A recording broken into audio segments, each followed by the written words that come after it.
Good evening, everyone, and welcome to Sidebar Sessions.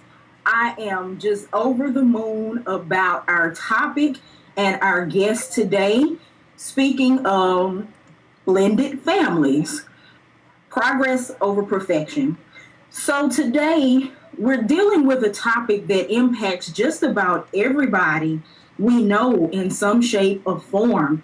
Most of the people we know come from a blended family or have a blended family in their home right now, be it as a result of marriage and divorce, death, or many other factors that cause this to be a phenomenon in our homes. And we all know that blending a family can be very challenging, but it can also be exceptionally rewarding. So we're excited to talk about this topic today.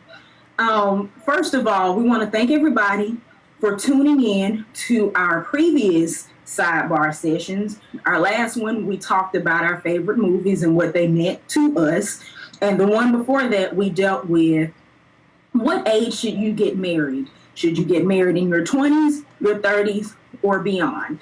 So, for those of you who are new to the channel, I'll introduce myself, Shafron Corder, also known as Sweet Pea, and my mom, who is my favorite co-host in the entire world, Teresa McCarty, also known as Sweet Tea, and we are the Sweet Tea Gems. So be sure, if you're with us on Facebook today, to like our channel for more of our sidebar sessions and other wonderful inspirational content. Also, be sure to follow us on YouTube for sidebar sessions. So, with that being said, I will turn it over to Mom to introduce our speaker. Well, good evening, Facebook fans and family and friends. Again, we are so excited about this topic, but even more so excited about our special guest. And for me, she's my sister in love. She's my sister in Christ. She's my sister. So that's foremost. But we are excited to have Mrs. Connie Taylor, native of Jackson, Mississippi, with us, and she has a unique perspective on blended families, coming from a blended family, blending a family, and in so many different ways. But just a little bit about, I couldn't even go all into detail, so we're just going to get this little synopsis, okay? Like I said, a native of Jackson, married to my brother, Christopher Taylor, and they actually several years back were missionaries in Malawi, South Africa, and there they did many things, but one of the main things that they accomplished was co-founding or founding the My Brother's Keeper School of Music and Movement, which was very successful. And Connie, is it still going on today? The actual school itself is not active. However, that building is still being used to give God glory. Amen. So, amen. All right. And her actual professional field, she has degrees in human services, a master's in vocational and rehabilitation counseling, and a specialist degree in psychometry. And she's using all of those credentials and education endeavors currently as, and we're going to tell me, the Arise and Shine program, okay? You have psychometry testing. Are you also the director of? I know you told me it's an umbrella and it has several other programs up under there. Give us a quick synopsis, a quick explanation of what's a part of Arise and Shine. Arise and Shine. First, I want to tell you all, thank you so much for having me. Thank you for seeing me as an asset to your show and to the topic, and I just give God the glory. Arise and Shine was birthed from a vision that my husband had, where we would care for the needs of others through any kind of social service. Right now, we are working 3, which are the daycare center. It's the daycare center, it's the after school program, as well as the psychometry arm where we do psychometric testing. Eventually, we will be mental health certified so that we can do actual drug and alcohol counseling and testing, is whatever comes under the mental health field. Okay, wonderful, excellent. And the last thing I want to say, probably one of the most important things, they are the parents. Connie is the parent of 5 children and 1 wonderful granddaughter. So, saying all of that, let's just get right into the meat of what we actually are here for, and I believe what our audience really, really wants to dig into. Like I said, Connie, you kind of have a good perspective and a unique perspective of coming from a blended family. Let's start with being a child of a blended family. And so I guess start back where some people may not know or may know that your parents divorced. At what age were you when they split? Now, when they split, I was about 15. Okay. And you know, a blended family, anything that has been together for a long length of time, and then it has a severage or a sudden breakup, nothing about that is good. Especially when you've seen something as normal all of your life. You've seen your parents together, your siblings together, everyone's together. You have your way of operating in your home. So as a child, having my parents to divorce after many years, I believe 20, 23, 24 years, it shook not just my world, but it shook the world of my siblings.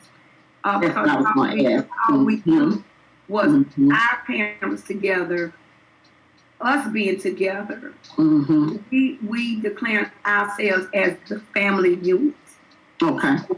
So as a child, it was quite uncomfortable. And like I said before, when you've had a norm for so long, and then all of a sudden it's severed unexpectedly, not just a severed. You didn't see it coming. You didn't see it coming. Okay. Then even the more it's an impact. Okay. So saying that, then how did you react, or how did it affect you and your siblings? I'm assuming, like you just said, it wasn't good, and it wasn't pretty, and we're trying to build up to where we're gonna get to later. So if as much as however you want to talk about that period of time, but how did it affect you as a teenager? My stability as a teenager came from primarily my father. And I know you all have done a segment before where you talked about the relationship of a mother and a daughter. And the fact that it can be, at stages, it can become an issue if it's not properly nourished. So I was in that uncomfortable place, unfortunately, with my mom. However, I don't have that bad relationship now, that negative now. But when I was a child, the stability of my life, so I thought, came from my father. Okay. And so the severage of them was a great impact. And because of the stability that I thought only came from my father, from a child's perspective, and I automatically, no matter what, it came from my view, the blanket Oh, my mother. So it kind of like a child or a young person is seeing only one side. You know, we always say there's always two sides to every story. And you were looking at it through one lens. So, and not just one lens, from the lens of a child. This is true. Only what you could see and what you could understand. Okay. Which was all messed up. It was all messed up. Yeah, okay. When you look back in perspective, when I look back, there was more that I could see, that it kind of gave some reason to my mother's action. Okay. At that point, I couldn't see, because all I could see was what I knew as stable was taken. So I judged it out of the eyes of a child or the eyes of my own desires. Got it. So I think it's always important when there's a sudden severage or any severage at all to a child's normal, then I think it's so important for parents to offer as much stability as possible. I agree with that. I agree with that. Okay. Because it's not the parents' world, of course, it's the child as well. This is true. Okay, then let's move a little further then, okay? Your parents divorced. How long, or let's say they both remarried, correct? Yes. Who married first? Your mother remarried first, or did your father remarry first? I think my dad. Your dad. My dad remarried first, which was shocking. Okay. He married first. Now, I'm sure that's another dynamic. How did that affect you with your dad getting, you just said you were kind of shocked with the stability kind of being rocked of your nuclear family. Now, dad's remarrying, and we got other family. Now we're getting into this blending thing, How old were you? Do you remember how old you were then? I might have been 20. Oh, okay. Okay, so a little bit different perspective now, just a little bit. We ain't gonna say a lot. Yeah, I think minds are changing just a little bit more. Okay. How did that manifest, or how did that affect you? Well, by then I was less dependent on my father. Okay. And I understood at that point, he too was trying to find his way. He found a beautiful wife who we call Gigi now. Okay. And I call her Mama G, but so many people call her Gigi. But it was not much of an adjustment for me. In fact, we talked about that the other day. It was not an adjustment. Okay. And I thought it would be with my, with me being so close to my dad. Not an adjustment. Yeah. It was not an adjustment. And I think between the age of 15 and 16 up to 20, I had to grow up. That's what I was getting ready to say. That sounds like some growth. So elevation of me from the mind of a child to experiencing some very adult things. There to 20, by that time in my mind, I was 30. I got this on my own. I got you. Yeah. Okay.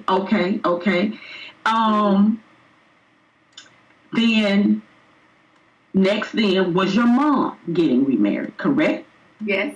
Okay. Now we have who we know as Daddy Al in the picture.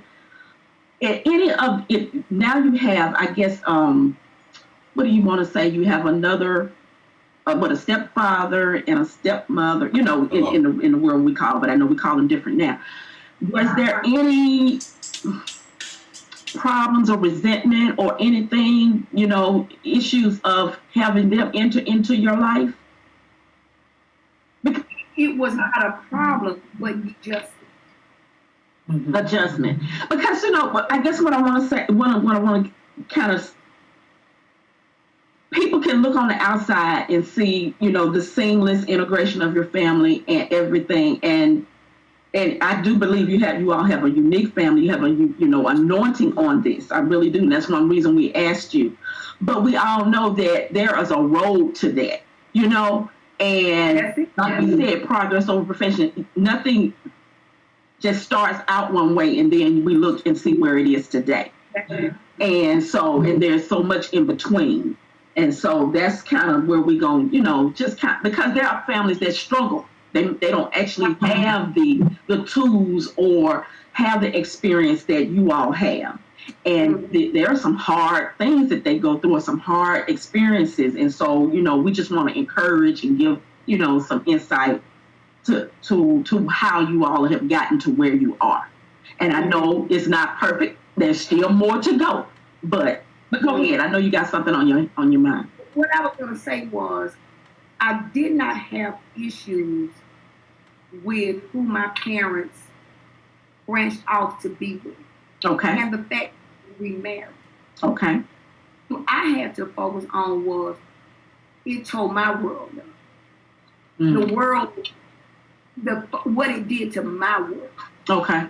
Okay. And the effects that their choices now was having with my immediate family, which included my children.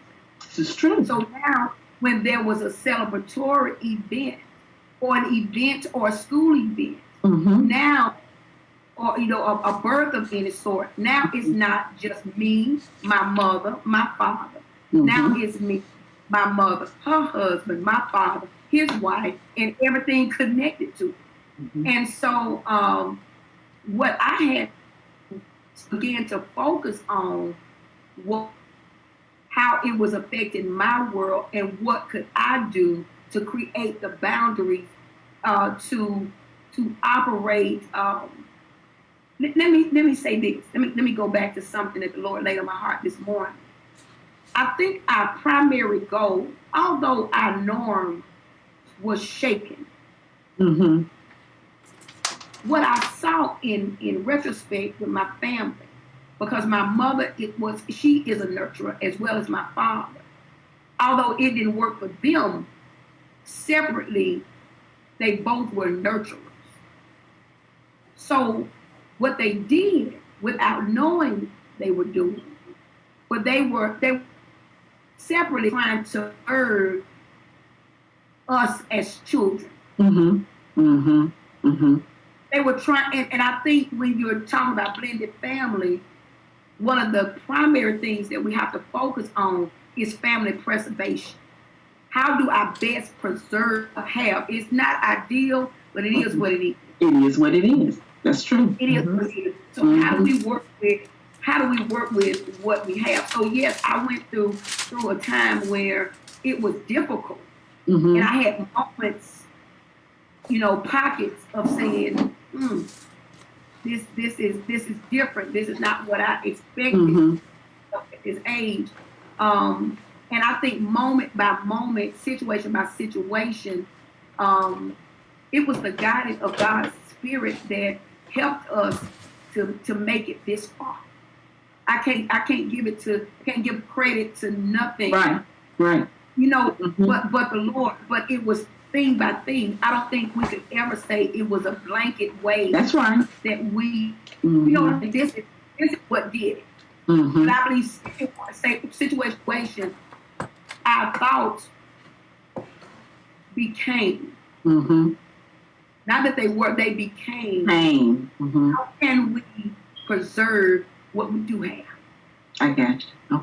Okay. Yeah. Just accepting where you are, what it is, like you just said, it is what it's not perfect, but it is, and let's try to make this the best that it can be. This whatever situation we're in right now. Okay. I got it. Well, jump in. That also came with setting boundaries for myself, because of course, after my parents divorced, of course, if they divorced, they had issues. And sometimes as parents in blended family, what they do is they project their issues on their children. Mm. The mind and the eyes and the thoughts of the children. You wonder why the family can't blink. It's because the parents have projected their issues onto the child. And so all they're doing is mocking the heart of their parents. Wow. That's a good one. That's a good one. That's the whole word. That's a whole word. Okay. Now let's go a little. We just traveling down the road. Now let's go a little bit further. You have children, and now you are getting married. So you are now blending again. You are merging. So how was that? Let's say, and especially let's move a little bit further then.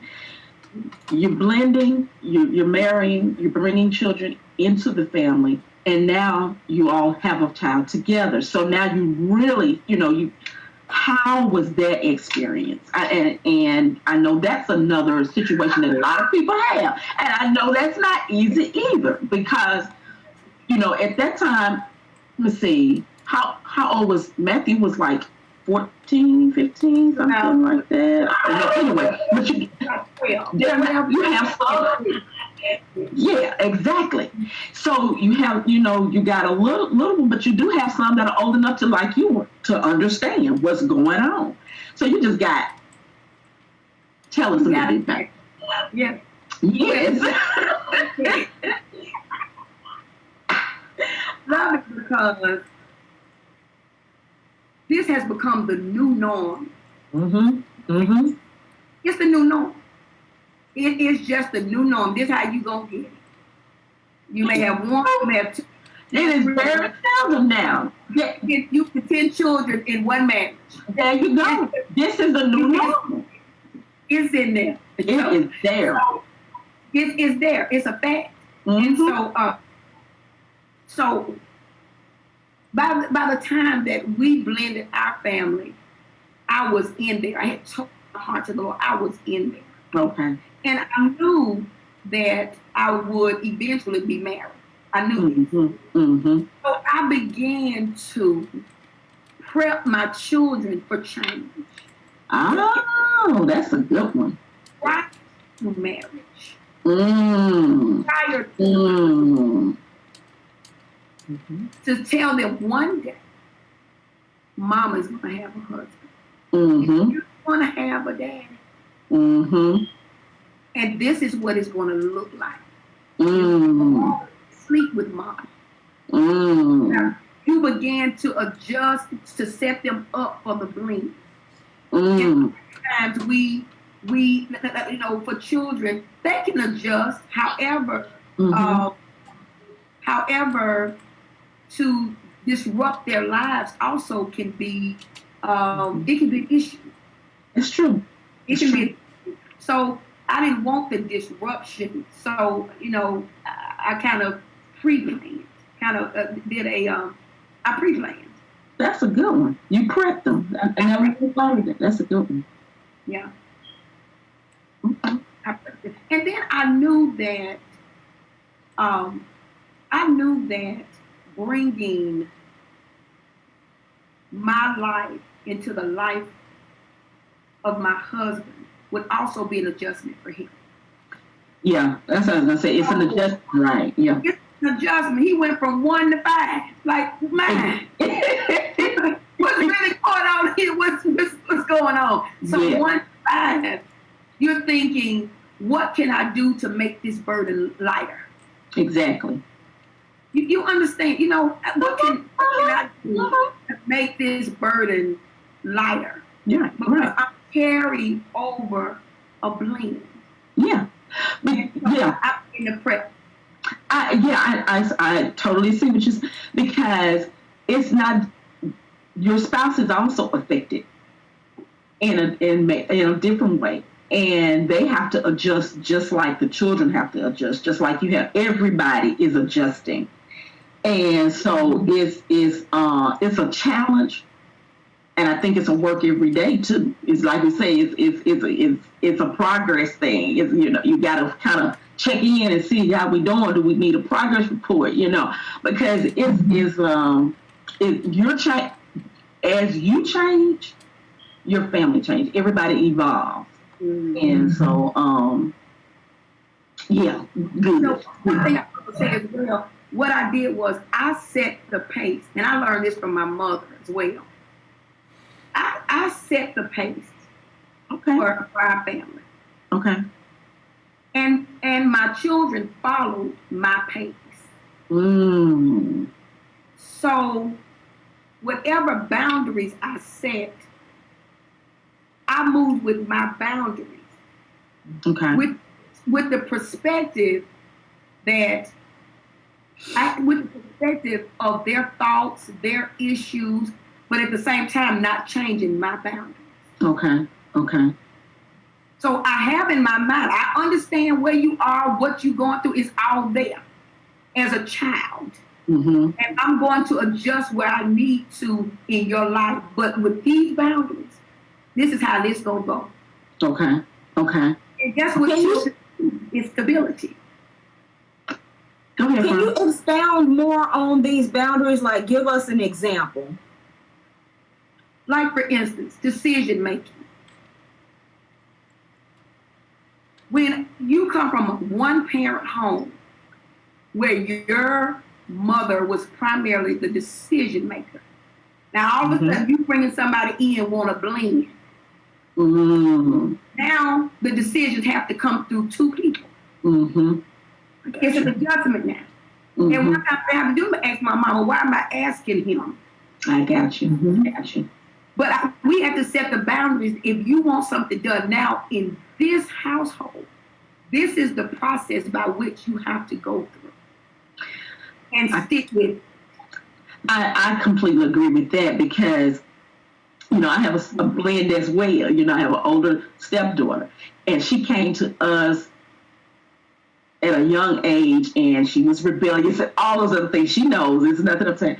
But when she did, I kind of did with you, I sat down and said, look, we operate as a unit. And, as far as parenting goes, Sharon can attest to this. If you ask me, I'm going to say the same thing. You ask your dad, we're going to say the same thing. And I think that's even more important in blending because I think the child may think their biological parent they can do more with and get, away with a little bit more. But you got to be on the same page no matter what. And don't turn because children can easily figure out how to play the ends against the middle. And so what you're saying about some boundaries and, how we going to run, I think that's important is setting those, those expectations or whatever it is, your household rules or whatever, regulate however you do it. Sit down and talk with them beforehand. So there won't be a whole lot of, it's going to be some other misunderstandings. There's going to be some stuff but you're going to minimize that. I believe if you can head it off at the pad and discuss some of this stuff up front. Now, as for what age appropriate. If you got little children, you just do what you have to do. But, age appropriate discussions need to be had because sometimes your actions in itself will speak.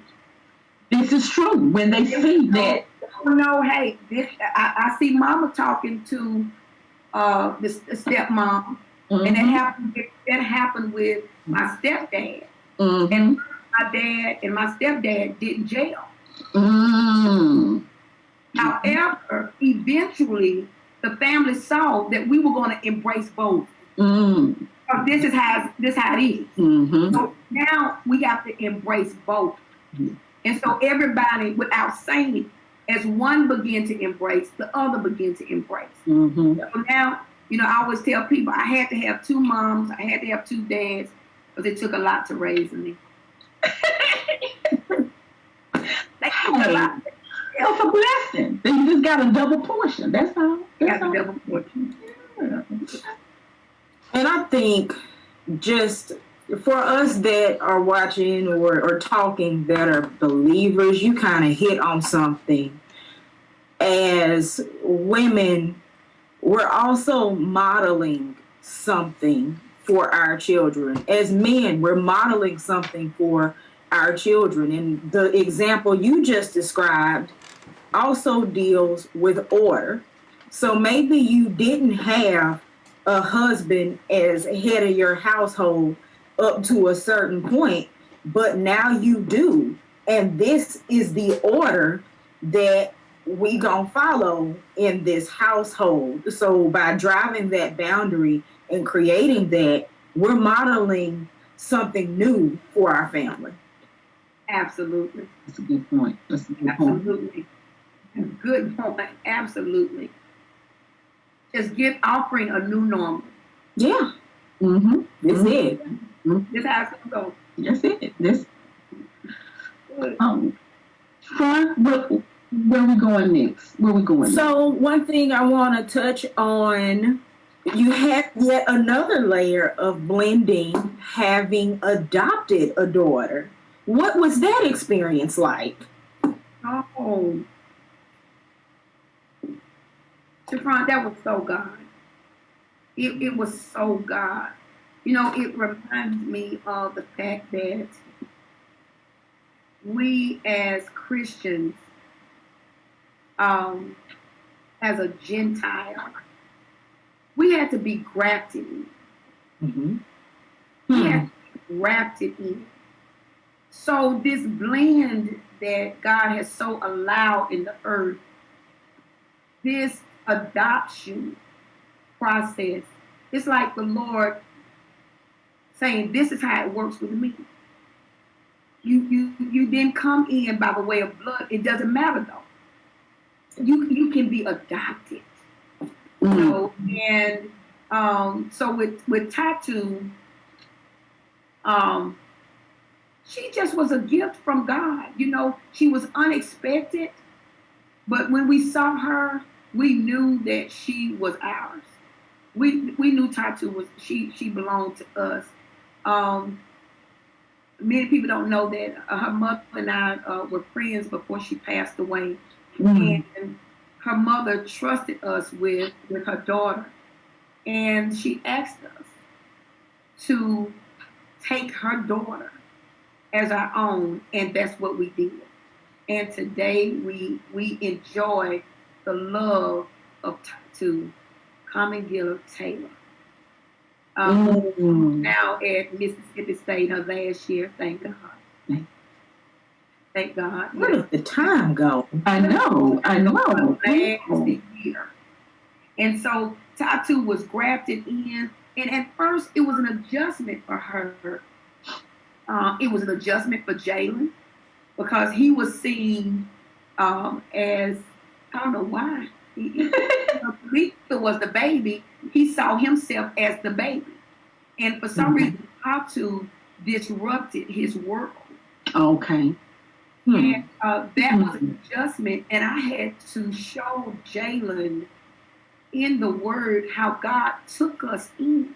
Even as a little boy, how God took us in when we didn't deserve to be taken in. It wasn't about what we had, what we didn't have.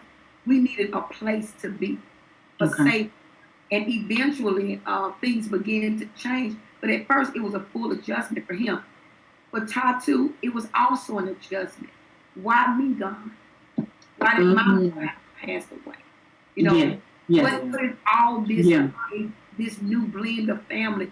What is it about? You took me from one part of the world and you brought me to another part of the world. What is it? What is it?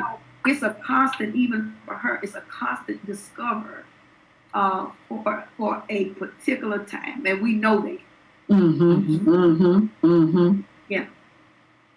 Well, let me ask this question then. I'll say from my experience, and then you say if this is something. I'm the type of person I try to, or maybe I'll say women or mothers try to make everything right? Try to make everything work.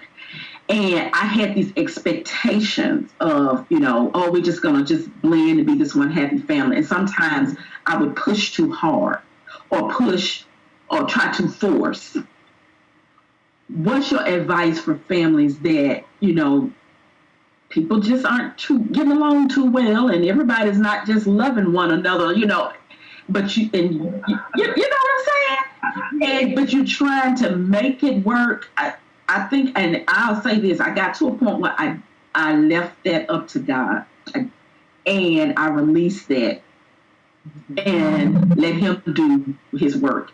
And it got a whole lot better. But I had, I'm not going to say unrealistic expectations, but expectations of what I thought it would look like and how it would be, or how soon it would, we would all just gel together. And it took quite a while. So, you got any comments or advice on that? I do. One thing I realized in our blend, like you said, it's progress, not perfection, but it's moving.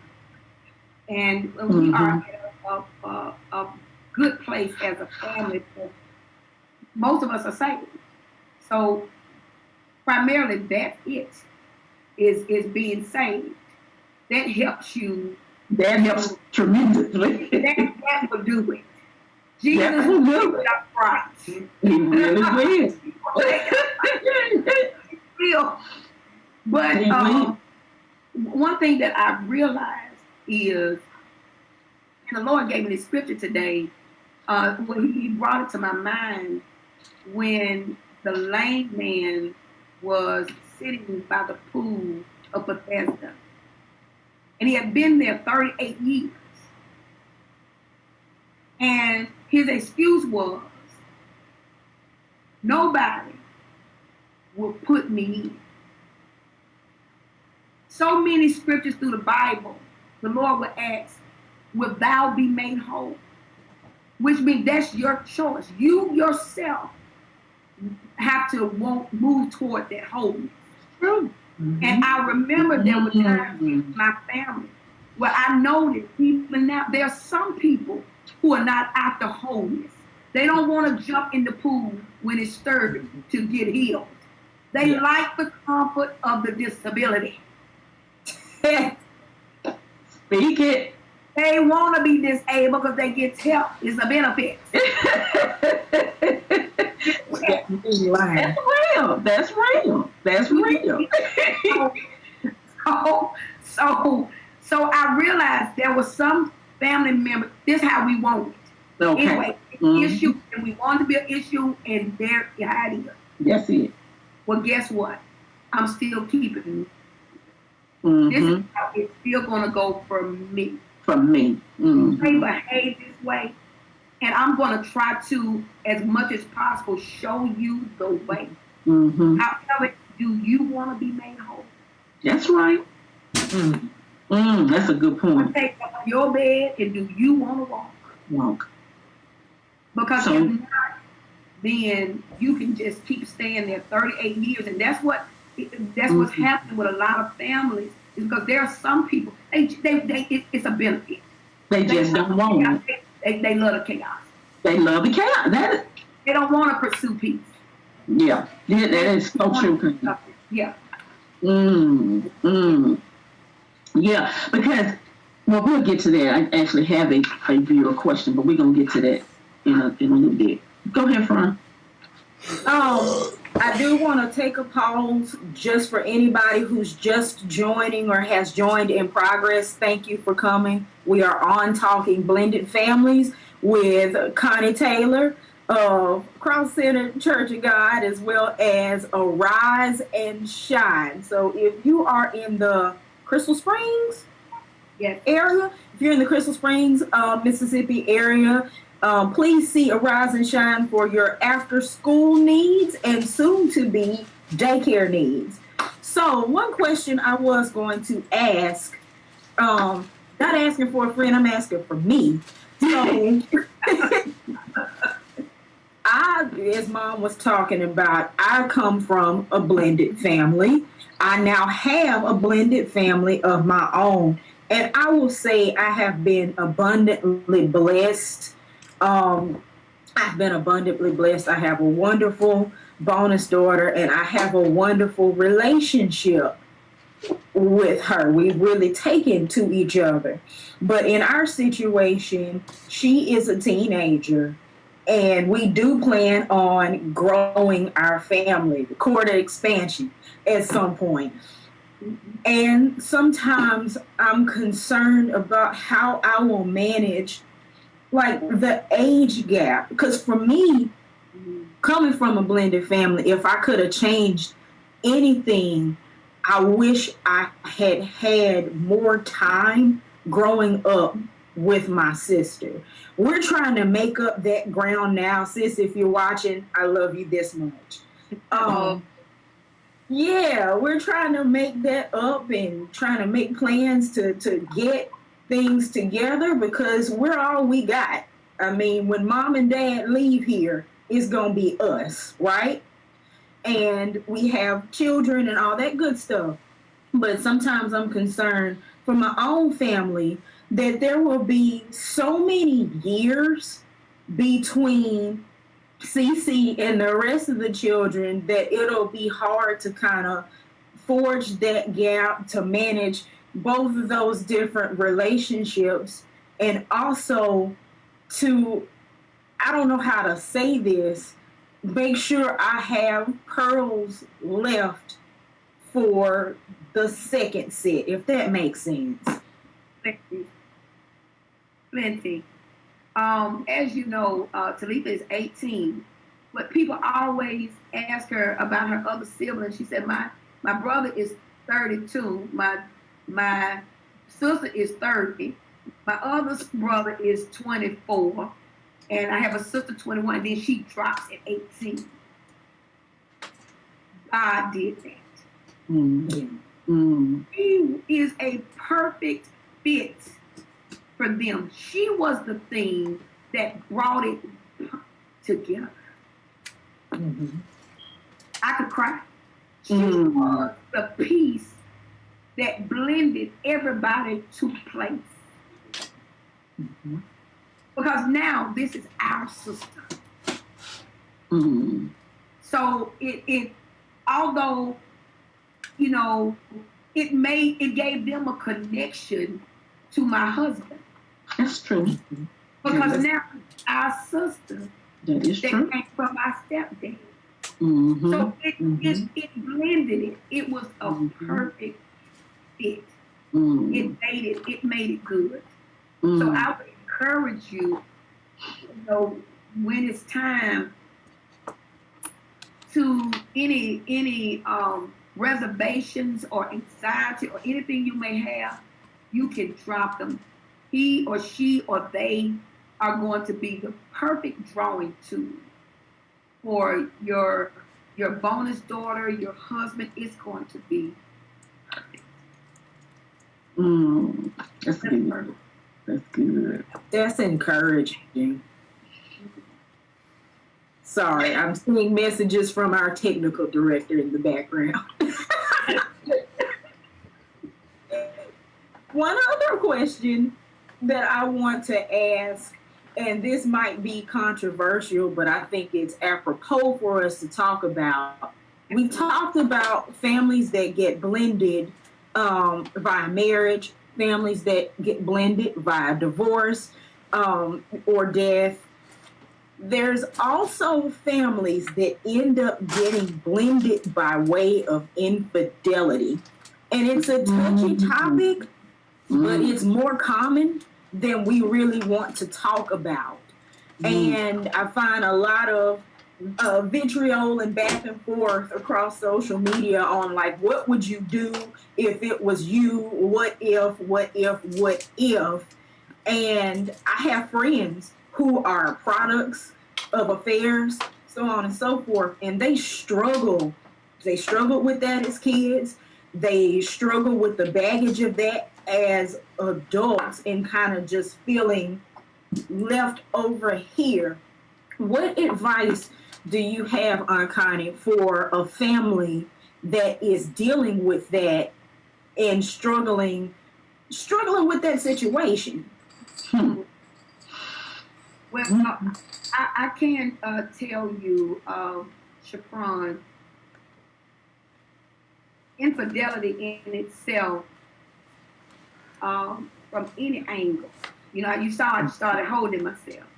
Yeah. Yeah. Infidelity from any angle it's painful. Yeah. It's painful. Yeah. And then to show up with a child, and then it's not the child's fault. Oh. Exactly. How they, came in. Mm-hmm.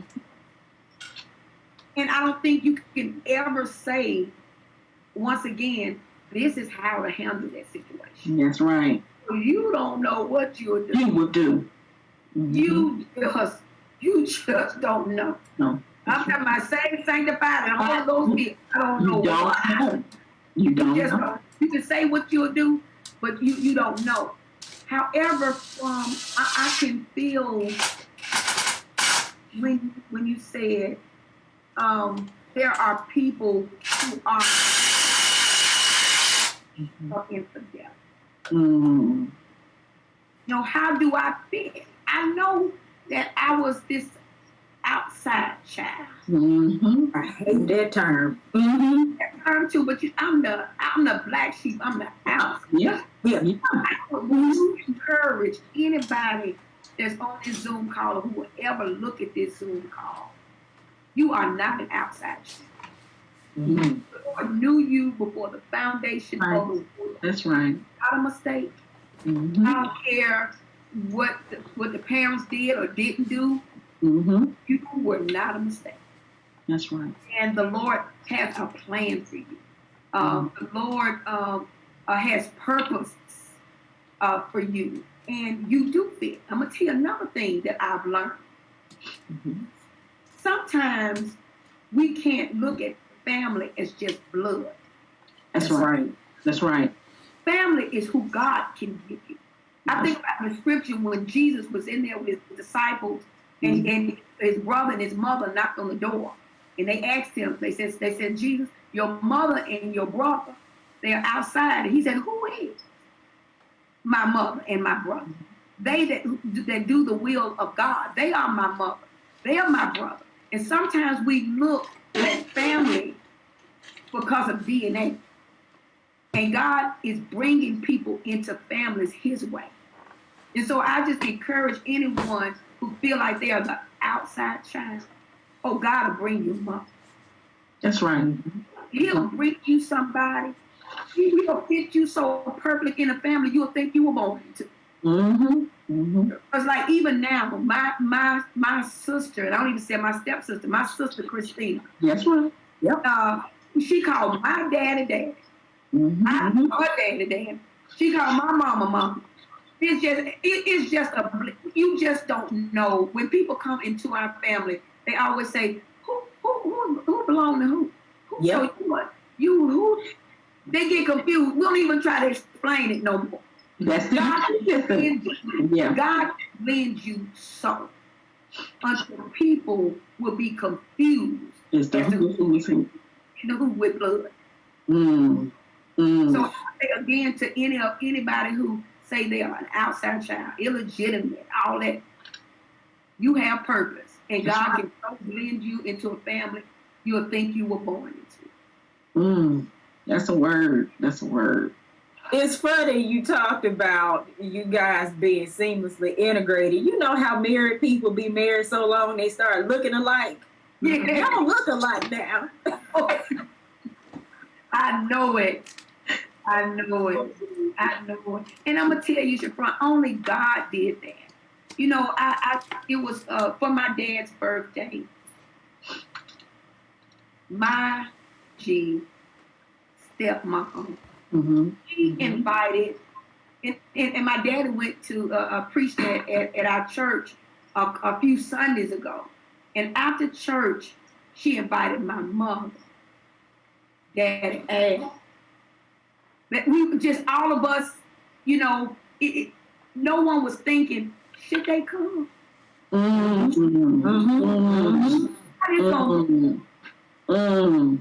when you know that, you know, this is not what maybe we wanted, but God, I thank you for second chances. Yep. And I see now in our blended family that a lot of things God did. Yeah. Maybe it wasn't what we wanted, but God did. God did it. He had purpose for that. When I see how my dad ministers to my Gigi after her biological daughter passed, and now he was able to minister to her before she passed, her two daughters that's now, I realized they needed my dad anointing.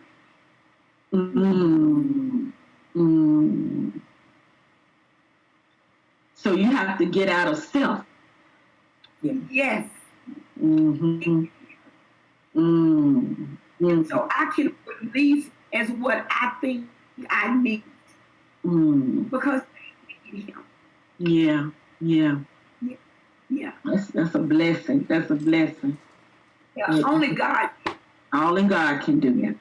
Only God. Only God. Well, I got a question then. A viewer question. They are engaged and they're full-fledged adults, and they're getting married to a person that has adult children, but the children do not like them. So they're struggling with that. They haven't even blended yet, but they can't, they're already, and so it's almost causing pause on this person's end of, should I even, is this a red flag or something? So what advice would you have, for, getting married or remarriage or whatever, but the children, these adults now, these are not little kids, these are all adults. And they're adult children not giving their parents the approval, the stamp. Exactly it. Just get married. Okay. That's what They will adjust. That's exactly. And that's like you have your own life. Yep. If God said it.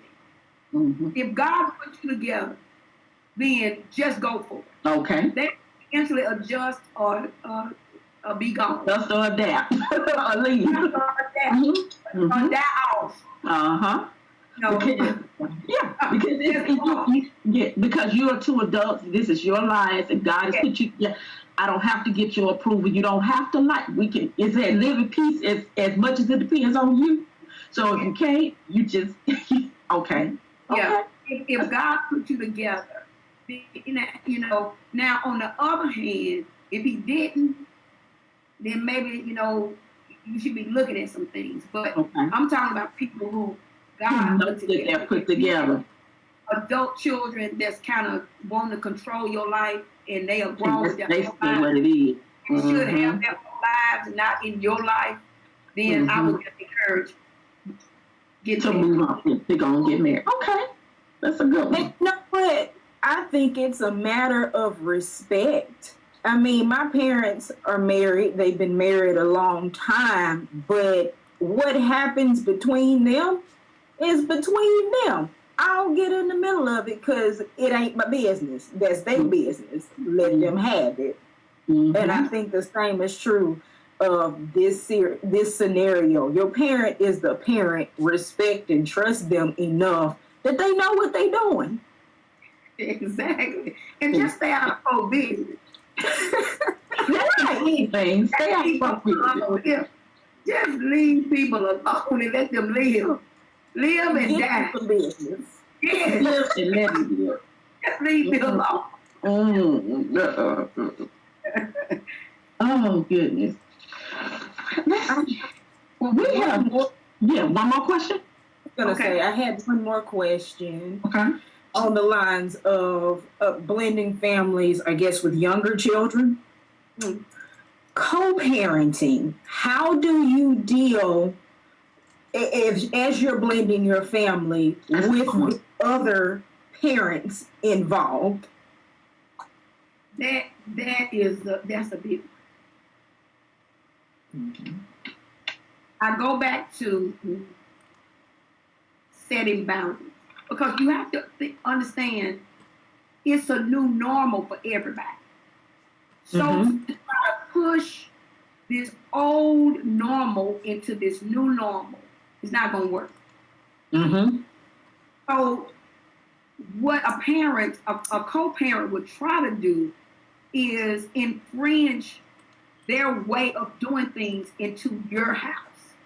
Oh, okay. This is how we do it. No, we're not doing nothing no more because we're not together. This is how me and the new spot, this is how we do it. And you have to respect, you have to, and this is what my husband and I did. We just set a channel. This is how it's going to run. These are our rules. There's no infringing. This is when they should be home. They have to be in the bed by this time. If you want to pick them up, this way you meet.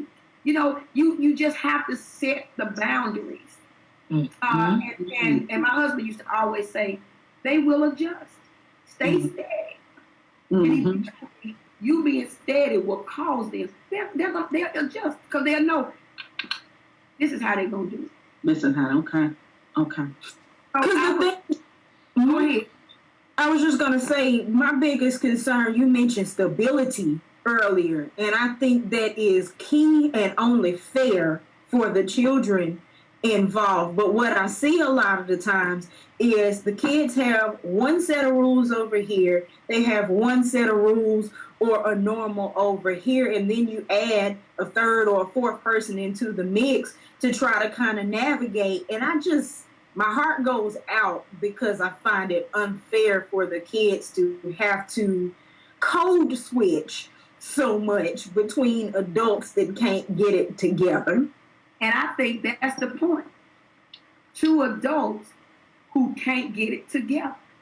That's the problem. That's the foundation of the whole issue. Two adults who are angry about what happened. That's true. So everybody try to prove to everybody I can do this instead of keeping the thought of the child in mind. Of the child in mind. You know, why you bad now? You step together to get them. So now you can't work it out. Now you all of a sudden can't work it out.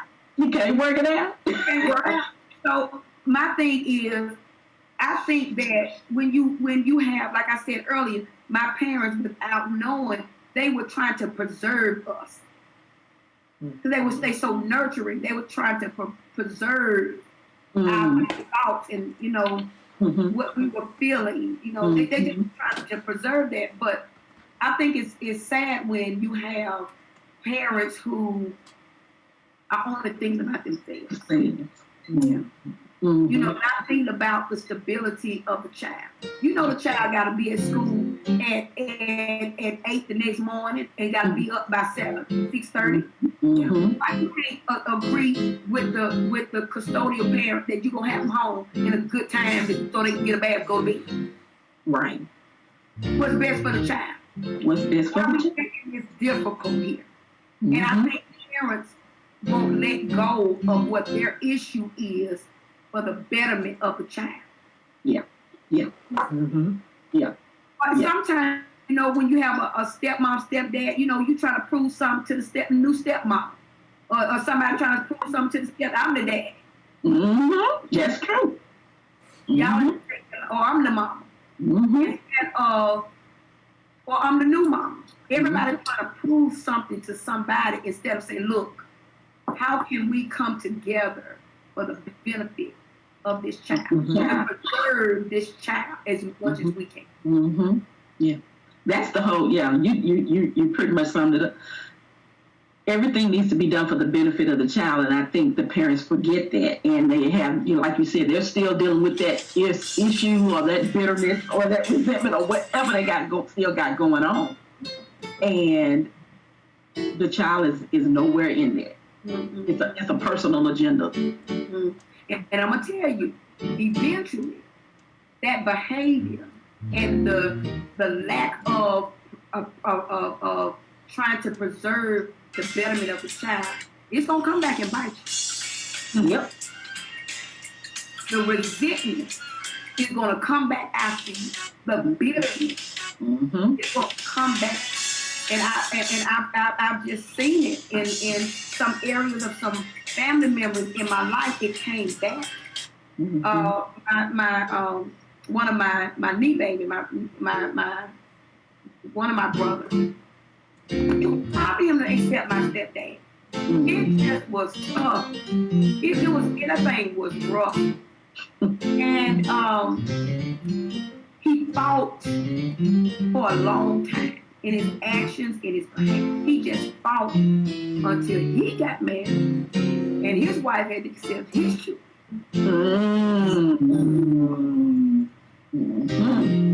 That table turned. Sometimes you learn it better through experience. So true. To come back, all that resentment had to come back in apology. And sometimes you may have to, accept some things on the back end, and in the future, if you stay steady, and I'm just talking, I don't know who I'm talking to on this Facebook page, but if you just stay consistent, if you just stay within your boundaries, regardless of all the resentment that parents display, eventually you'll get the fruits of you just being steady. You may not see it now. It may feel rough. But if the consistency, you'll eventually get the fruit of being steady. Yeah. I believe that. Woo.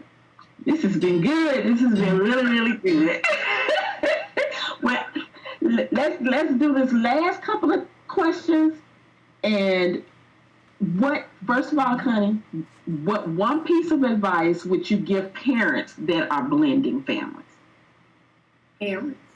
Parents. Let's start with the parents. Okay. I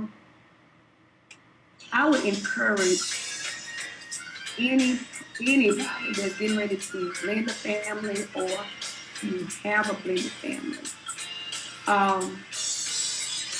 Take consideration of the whole. Realize that it's not just you.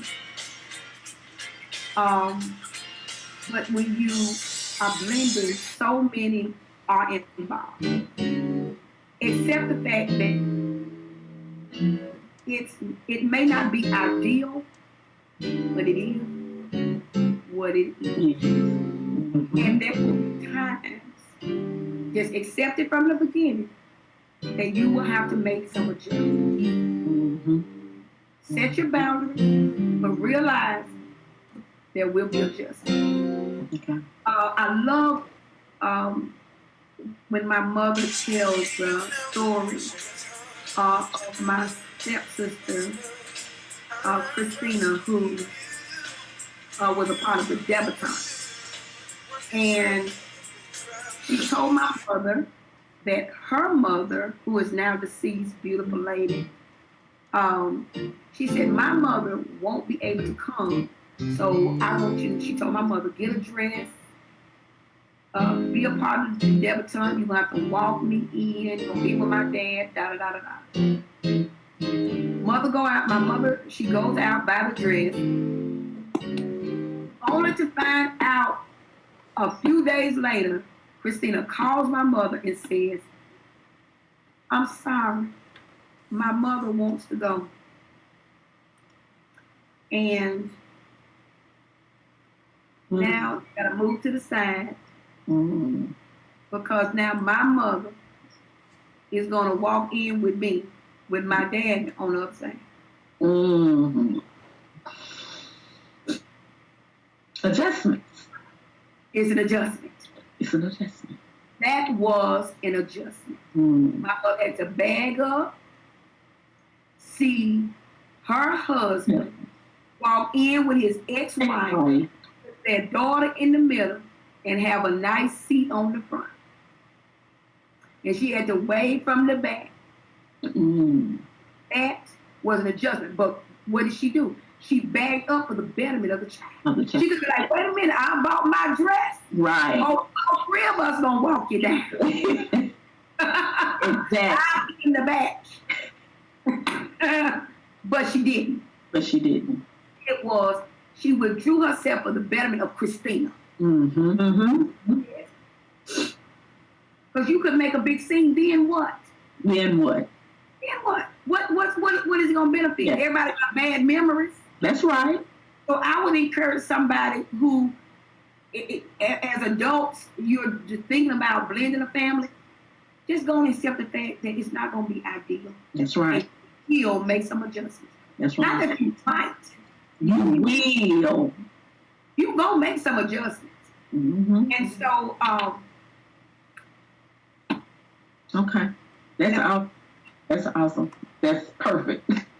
Okay, now flip. What final piece of advice would you give children becoming a part of a blended family? Well, the opposite. All the children. Yeah. Yeah. That touches me. I know. Yeah. Yeah. It's gonna be all right. It all depends on what age. Let's say they're not little children. Let's say they're teenagers, and they're, like you said, kind of think about you at that point. They're new normal. Things have been rocked, and now mom or dad is getting married again or what have you. However, and I've got to, this is affecting me. So maybe think about at what would, I know you said, and you're right, growth and all of that, maturity, all of this plays into a factor. But sometimes, like you said, we can look back and see maybe if I could have or would have or should have. I don't know. You tell me. Is there anything you would have done differently?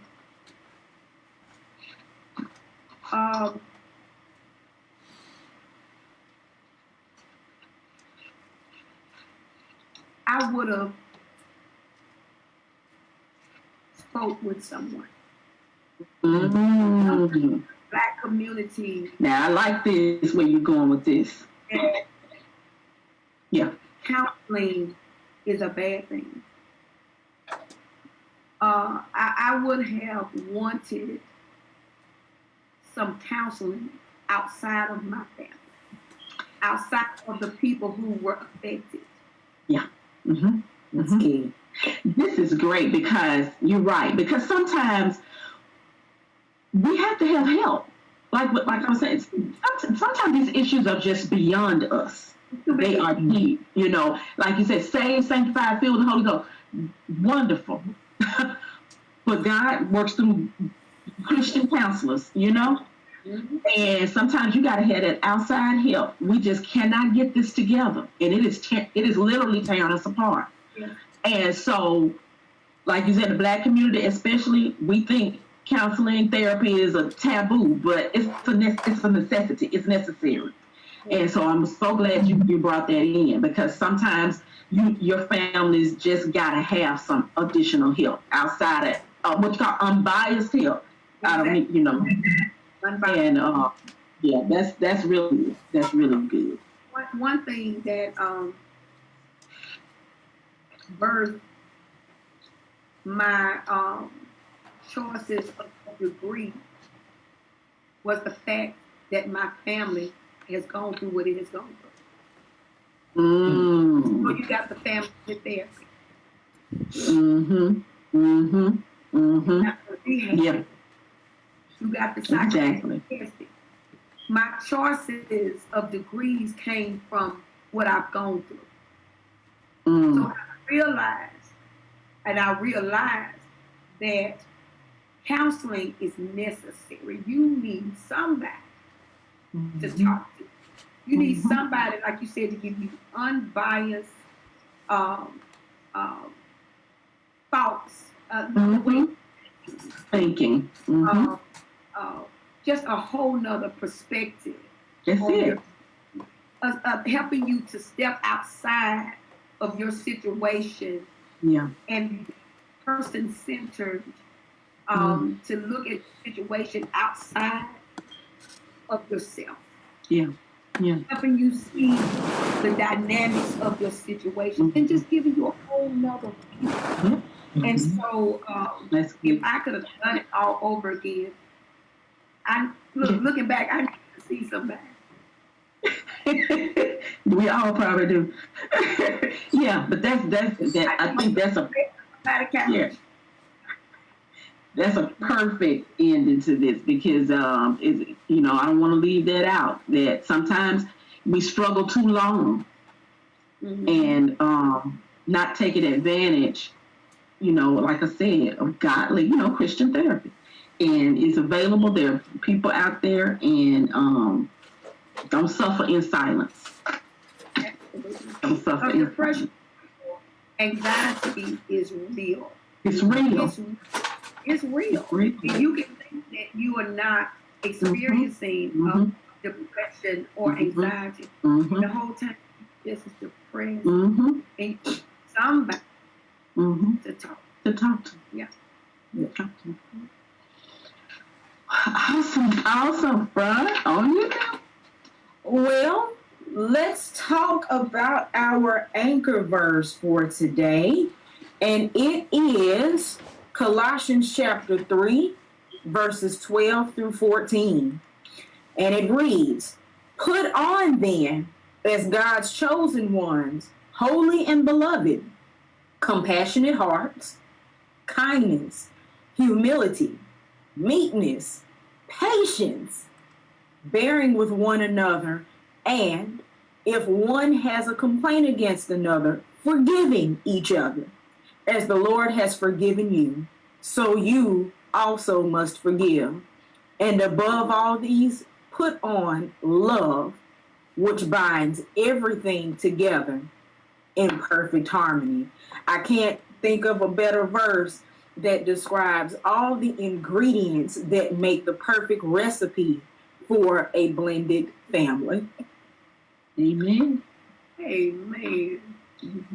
So with that being said, you guys, I have thoroughly enjoyed myself. I am fat off of all the fruit we just ate during this discussion, and we hope that it helps somebody. These are real issues, real challenges, real journeys for a lot of us, maybe even most of us, that we go through. So I pray that everybody that watched tonight and everybody that is watching the replay on YouTube has gotten something from it.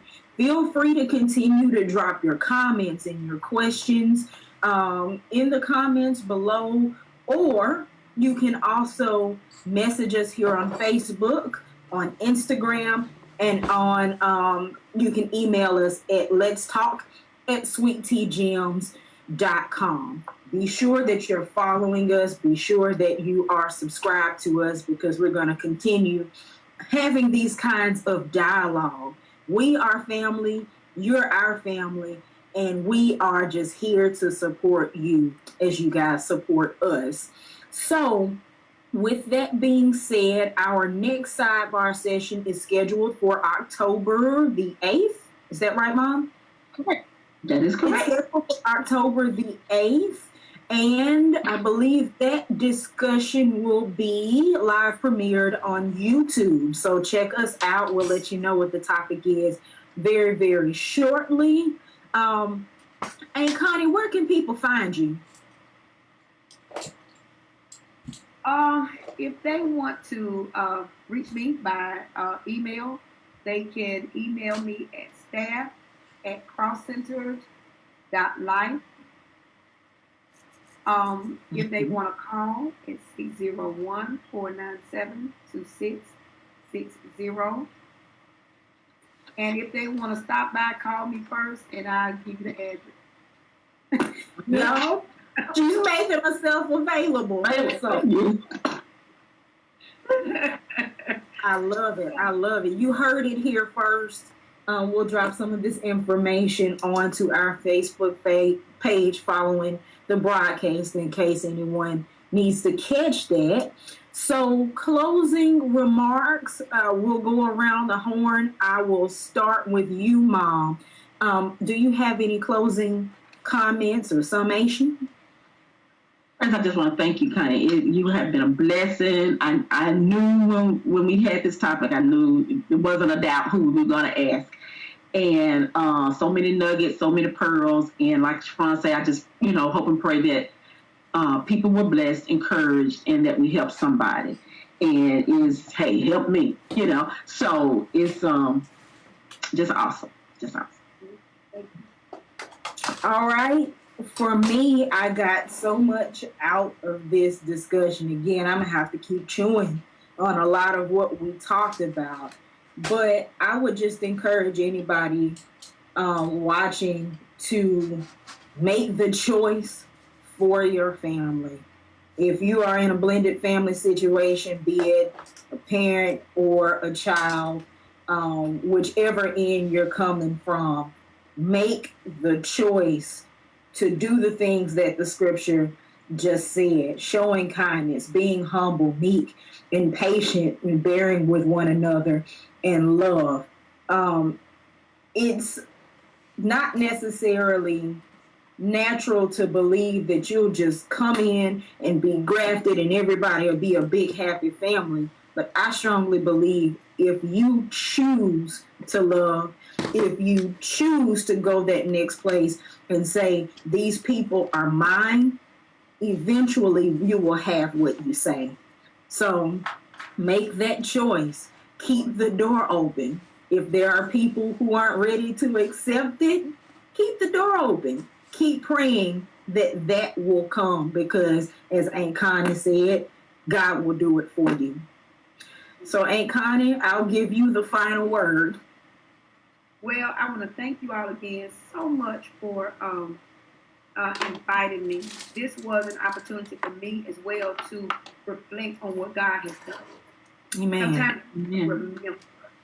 Mm-hmm. We need to remember. We can go through and God can do so much and we don't remember what He has done. And He has done an awesome thing in my life to blend my family where, like you said, we began to look alike.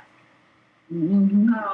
But I like what you said, the ingredients in Colossians 3 has given us the prescription to be a perfect blended family.